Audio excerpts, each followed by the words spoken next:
जय गोपी चित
आइए हम सभी लोग अब भगवान की कथा को श्रवण करेंगे।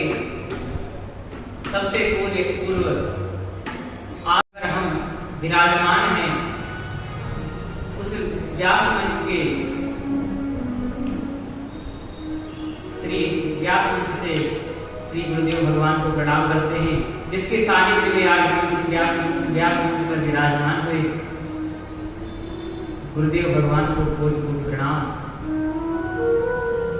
अब भागवत में प्रवेश करते हुए आज हम लोग भगवान कर्दम जी महाराज के चरित्र को श्रवण करेंगे। विदुर जी महाराज जब हरिद्वार के तट पर पहुंचे तो वहां मैत्रेय जी से भेंट हुई। तो विदुर जी महाराज ने मैत्रेय जी महाराज से पूछा, हे महामुनि, ये बताइए कि जो मनु जी महाराज थे, इनकी 3 पुत्रियां थी और 2 बेटे थे, आकृति, देवभूति, प्रसूति, और बेटे उत्तानपाद और प्रियव्रत। तो जो मछली बेटी थी देवभूति, वह किसको प्यारी गई और उसके कितनी संतानें उत्पन्न हुई, कृपा करके आज हमको बताइए। मैत्रेय जी महाराज ने कहा, हे विदुर जी, मनु जी महाराज की मंझली बेटी देवभूति का विवाह कर्दम जी महाराज से। सृष्टिकर्ता ब्रह्मा जी ने जब अपनी छाया से कर्दम जी महाराज को प्रकट किया तो उन्होंने उनसे सृष्टि विस्तार करने के लिए आज्ञा दी, परंतु कर्दम जी महाराज ने उनकी बात को स्वीकार नहीं किया और उन्होंने 10,000 वर्षों तक सरस्वती नदी के तट पर तपस्या की। जिस तपस्या से प्रसन्न होकर के भगवान ने कर्दम जी महाराज को दर्शन दिया और भगवान के दर्शन पाकर के कर्दम जी महाराज बड़े प्रसन्न हुए।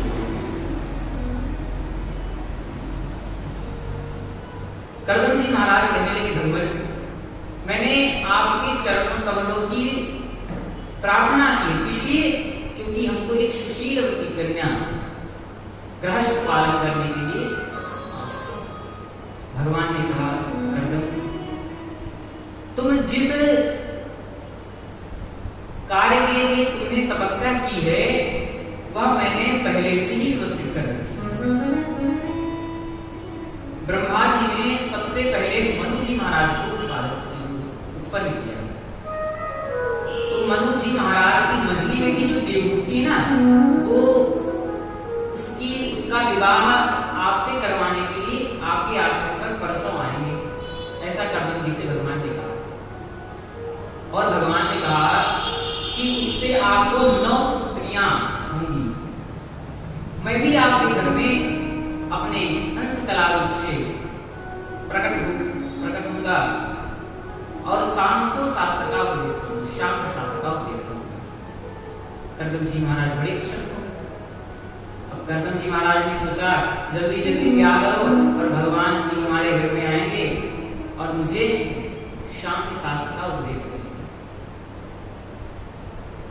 कर्दम जी महाराज ने देवभूति मैया से विवाह किया और फिर से विवाह करते ही वो तपस्या में बैठ गए।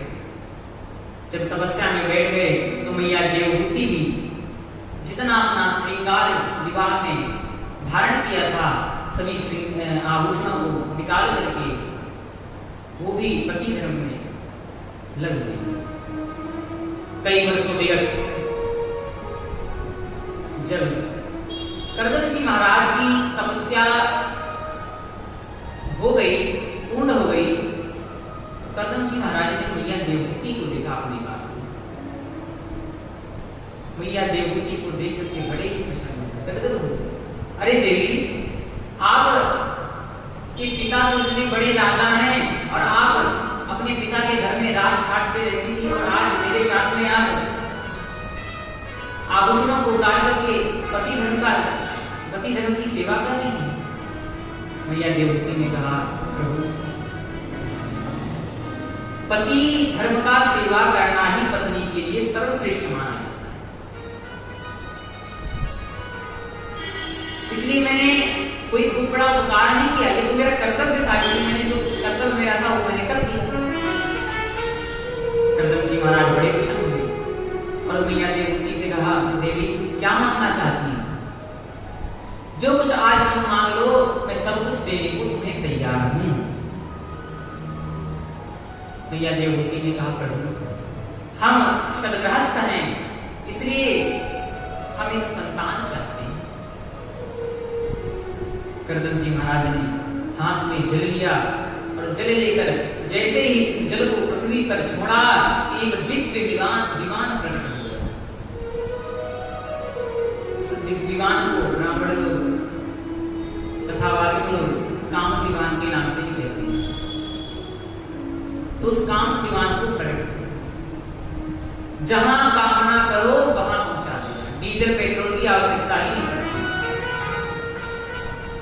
हमने कामना की कि मुझे दिल्ली जाना है, तो कामना करते ही वो दिल्ली पहुंचा दिया। ऐसा विमान कर्दम जी महाराज ने प्रकट किया, जो आज तक वैज्ञानिकों ने भी नहीं प्रकट बनाया। अब मैया देवहूति को कर्दम जी महाराज आज्ञा देते हैं कि देवी तुम विमान पर चढ़ो। मैया देवहूति संकोच कर रही है। क्यों? क्योंकि वो इतने वर्षों तक तपस्या में कर्दम जी बैठे थे, उनकी सेवा कर रही थी, उनका सर्वांग शरीर मैला हो चुका था, गंदा हो चुका था, इसलिए वो संकोच कर रही थी। कर्दम जी महाराज समझ गए।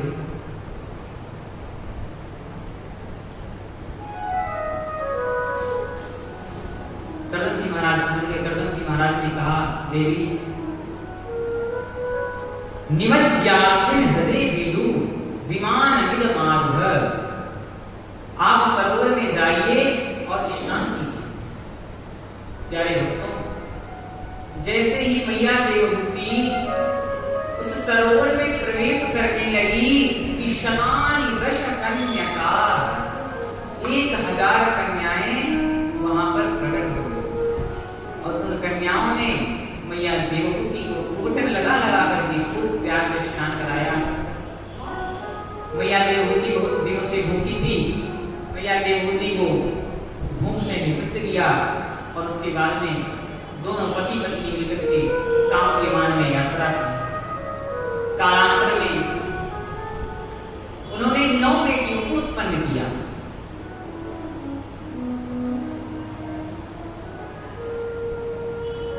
और 9 बेटियों को जब उत्पन्न किया तो उत्पन्न करके कर्दम जी महाराज दोनों को चल पड़े। क्यों? क्योंकि उन्होंने प्रण किया था, शर्त रखी थी कि एक संतान होते ही मैं वन को चला जाऊंगा, भगवान का भजन करने के लिए चला जाऊंगा। और आज तो एक की जगह 9 संतानें उत्पन्न हो गई।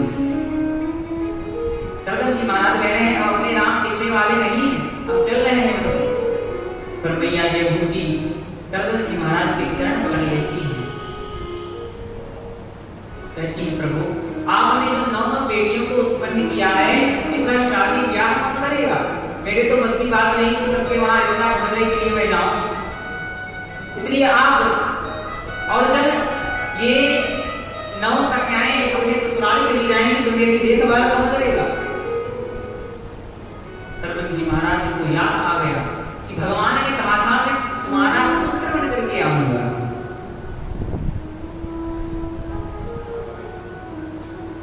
मैया देवहूति से कह रहे हैं, देवी खेद मत करो, चिंता मत करो, तुम्हारे घर में साक्षात नारायण प्रकट होंगे और तुम उनकी जननी बनोगी। मैया देवहूति प्रसन्न हो गई। इस बार जब मैया देवहूति गर्भवती हुई तो एक भगवान उनके गर्भ में प्रकट हो गए और कई वर्षों बाद भगवान का जब जन्म हुआ तो ब्रह्मा जी अपने 10 ऋषि पुत्रों के साथ में पधारे। कर्दम जी महाराज कहते हैं, वाह ब्रह्मा जी आप भी अच्छे समय पर आ गए। मैं तो सोच रहा था कि कहीं हमको शादी ब्याह के लिए ढूंढना पड़ेगा लड़का, तो लड़का तो आप साथ ही में ही ले आए। आपके 9 पुत्र हैं और हमारे 9 बेटियां हैं, तो चलो यही पर निपटा देते हैं। ब्रह्मा जी तो चाह ही रहे थे कि सृष्टि का विस्तार। ब्रह्मा जी बड़े खुश हो गए, 9 पुत्रों का विवाह कर्दम जी की कन्याओं से कर दिया। बेटियां ससुराल चली गई। अब कर्दम जी महाराज ने कहा, देवी अब तो मैं चला, क्योंकि अब तो बेटियों की शादी भी हो गई, विवाह भी हो गया और एक पुत्र भी हो गया,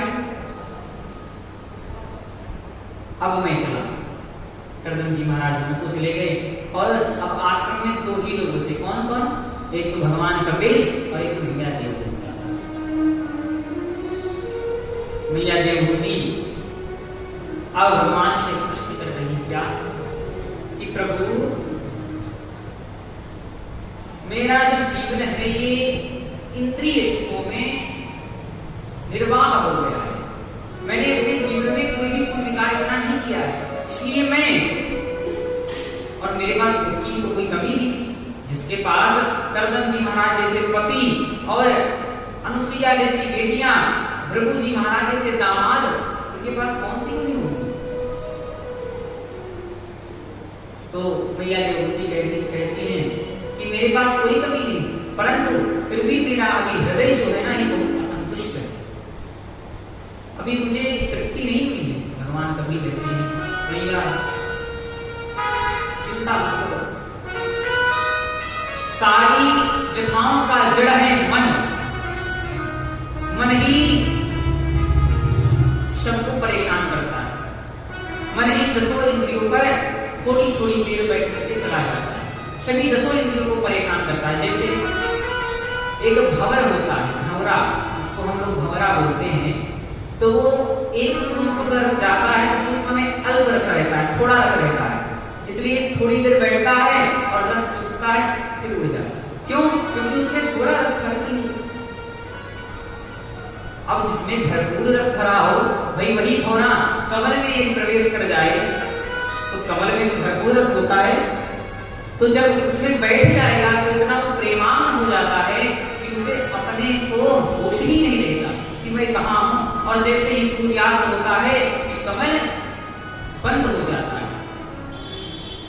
तो भंवरा उसी में कैद हो जाता है और उसी में सोचता रहता है क्या? रात्रि गमिष्यति भवविशति शारद भास्वान वैस्यति हशिष्यति पंकजश्री। क्या सोचता है? रात्रि गमिष्यति, यानी रात्रि जब जाएगी तो सुबह आएगा तो सूरज उदय होगा, जब सूरज उदय होगा तो कमल खिल ही जाएगा, जब कमल खिल जाएगा तो मैं उतर के चला जाऊंगा। यही सोचता रहता है। ऐसे ही ये मन है, मन 10 इंद्रियों में थोड़ी थोड़ी देर बैठता है और बैठ करके चला जाता है, पर जब उसका मिलन परमात्मा से होता है, परमात्मा कमल स्वरूप है, परमात्मा का अंग अंग कमल है, नव कंज लोचन कंज उत्तर कंज पद कंजाली, भगवान कमल स्वरूप है। अब भगवान में जिस मन की प्रीति हो गई तो कहना ही क्या है, भगवान तो रसो वैशा रस स्वरूप है, तो मन जब उसमें एक बार परमात्मा में लग जाता है तो फिर निकलना नहीं चाहता।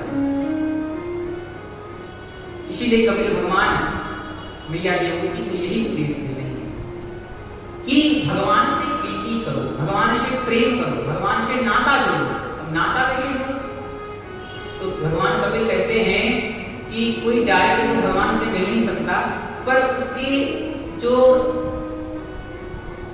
परिकर रहते हैं उनसे मिलकर के भगवान से जरूर मिल सकता है। जैसे बिजली का तार रहता है, तो बिजली का तार को पकड़ा है और मैं भी उस बिजली के तार को पकड़ने वाले को पकड़ लूं तो करंट हमको भी लगेगा। ऐसे ही भगवान से जो जुड़ा हुआ है, यदि भगवान से जुड़ने वाले की है, जुड़ने वाले को मैं पकड़ लूं तो भी भगवान से जुड़ना है। और ऐसे होते कौन है? तो ऐसे तो वही संत होते हैं। संतों के 5 लक्षण होता है, तितिक्षवा कारुणिका सुहृदः सर्वदेव। तितिक्षु होते बड़े दयालु होते हैं। अगर जो उनको कोई माला पहना दे तो भी बढ़िया प्रसन्न नहीं, और कोई धक्का मार करके भगा दे तो भी प्रसन्न नहीं। जैसे कि तैसे रहते हैं, ऐसे ही पर इसीलिए शत्रु का संग करो। संतन के संग लाभ रे तेरी अच्छी बनेगी। संतन के संग लाभ रे तेरी अच्छी बनेगी। संतन के संग लाभ रे तेरी अच्छी बनेगी। अच्छी बनेगी तेरी अच्छी बनेगी तेरी समझ जगेगी। अच्छी बनेगी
इसको नहीं होना चाहिए। जैसे भक्तमाल में कथा आती है पीपा जी महाराज की।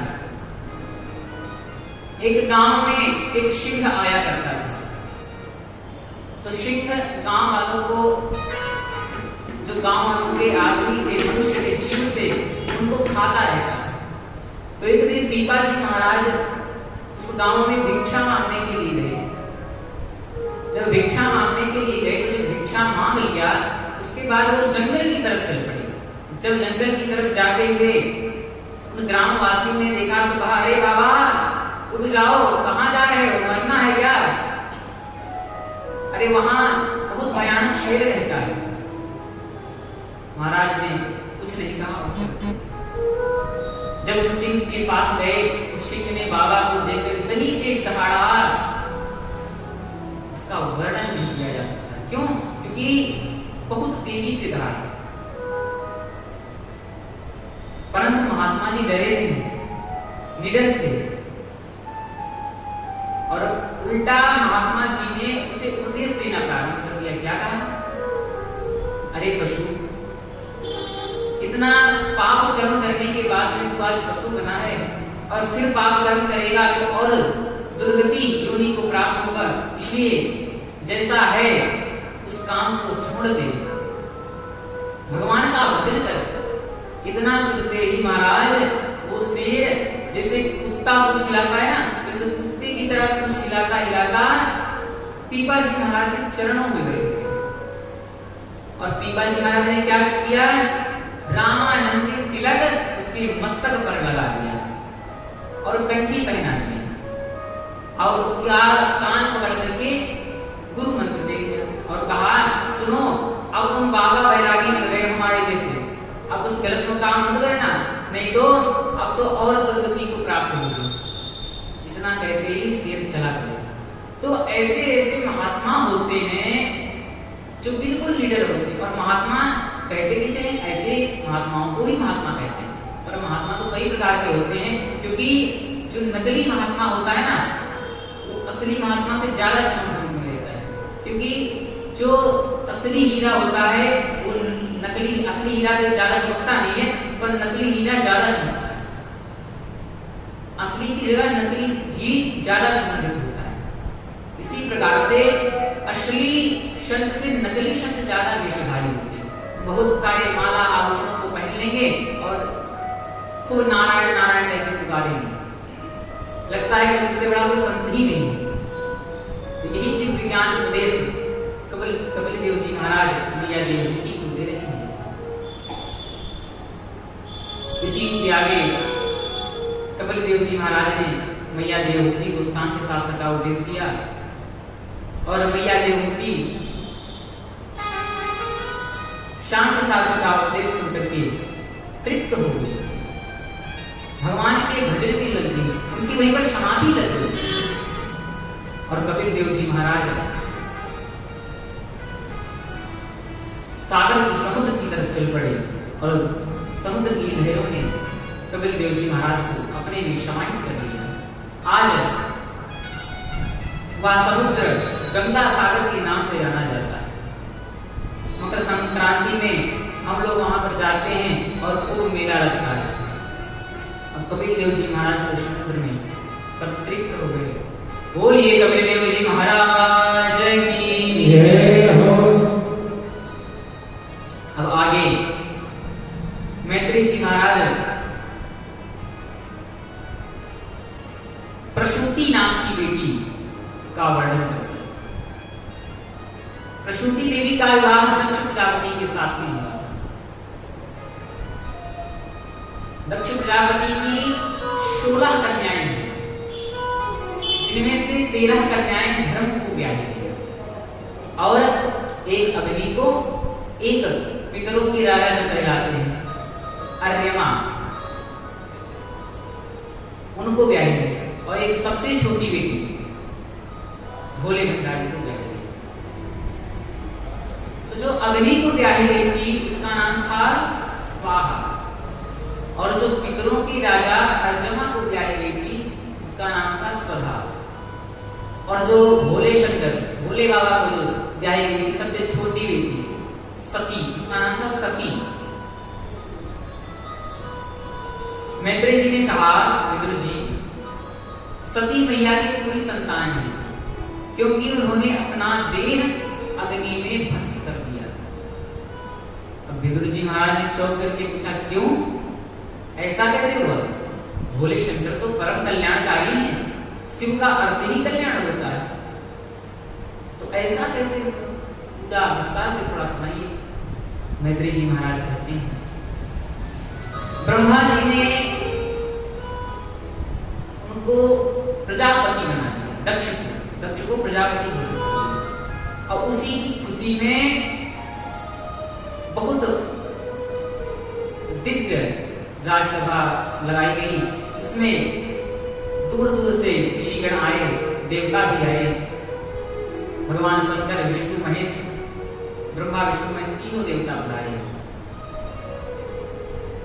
जैसे ही दक्ष राजसभा में प्रवेश किया कि सभी ने उसका खड़े होकर के स्वागत किया, परंतु तीन लोग नहीं खड़े हुए। कौन?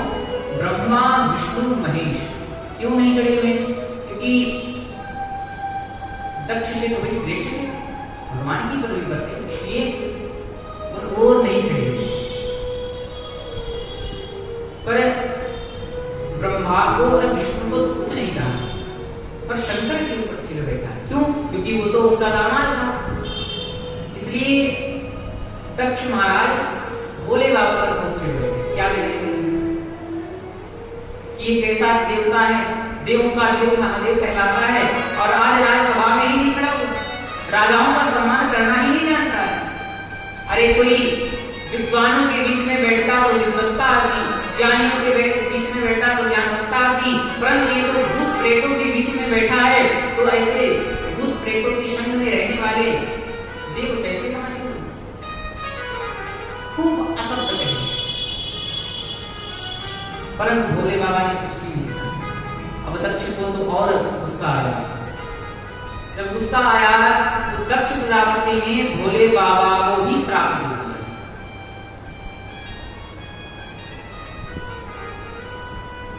जाओ, तुम्हें कोई यज्ञ में ही स्थान नहीं देगा, ऐसा श्राप दे दिया। अब नंदीश्वर को थोड़ा गुस्सा आया, क्योंकि भाई जो भक्तगण होते हैं जिसके, उसको तो ज्यादा भाई बुरा लगता है। हरि की निंदा तो कोई सुन नहीं सकता।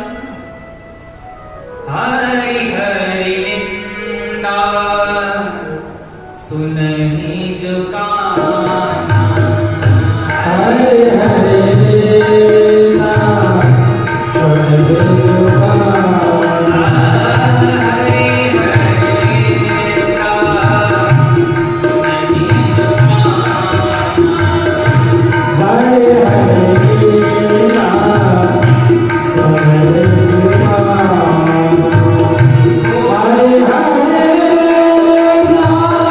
सुनहि जो काना, हरि हरि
राजा का स्वागत करने के लिए, पर यहाँ तो सरापासार चालू हो गई।